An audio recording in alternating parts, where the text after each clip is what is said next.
پنجاب کے ایک چھوٹے پاکستانی گاؤں میں صبح کا پرسکون منظر تھا۔ مرغ اذان دے رہا تھا اور پرندے خوشی سے چہچہا رہے تھے۔ گاؤں کی نیک دل لڑکی فاطمہ شلوار قمیض اور دوپٹہ پہنے ہوئے پانی کا گھڑا اٹھائے کھیتوں کی بیچ سے گزر رہی ہے۔ مسجد کے سامنے گاؤں کے لوگ چارپائیوں پر بیٹھے سرگوشیاں کر رہے تھے کہ جنگل میں کوئی پراسرار راز چھپا ہے۔ فاطمہ نے دل ہی دل میں فیصلہ کیا کہ وہ گاؤں کی نمائندہ بن کر جنگل کا راز جانیں گی۔ شام کے وقت فاطمہ پرانی لالٹین ہاتھ میں پکڑ کر گھنے پاکستانی جنگل میں داخل ہو گئی۔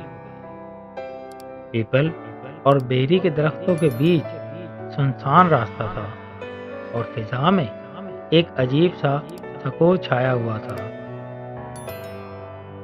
اچانک فاطمہ کو دور درختوں کے بیچ سے سنہری روشنی ٹمٹماتی نظر آئی، جیسے چراغاں ہو۔ فاطمہ تجسس کے ساتھ آہستہ آہستہ اس روشنی کی سمت بڑھنے لگی۔ اس نے دیکھا کہ درختوں کے پتے سنہری رنگ میں جگمگا رہے ہیں اور پورا جنگل روشن ہو گیا ہے۔ فاطمہ نے کپ کپاتے ہاتھ کے ساتھ ایک سنہری پتے کو چھونے کی کوشش کی۔ اچانک روشنی سے ایک نورانی پاکستانی بوڑھی عورت سفید دوپٹہ اوڑھے ظاہر ہو گئی۔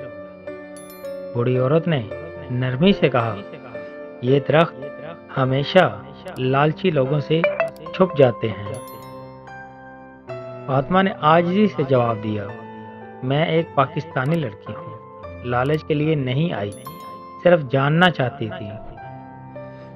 بوڑھی عورت نے مسکرا کر بولی، یہ درخت صرف سچے دل اور صاف نیت رکھنے والوں کے لیے ہے۔ فاطمہ نے آنکھیں بند کر کے اپنے گاؤں کے بیمار بچوں اور غریب کسانوں کو یاد کیا اور دعا مانگی۔ دعا کے ساتھ ہی درختوں کی روشنی بڑھ کر فاطمہ کو چاروں طرف سے گھیرنے لگی۔ اسی روشنی سے فاطمہ کے دل میں سکون، خوشی اور امید کا دریا بہنے لگا۔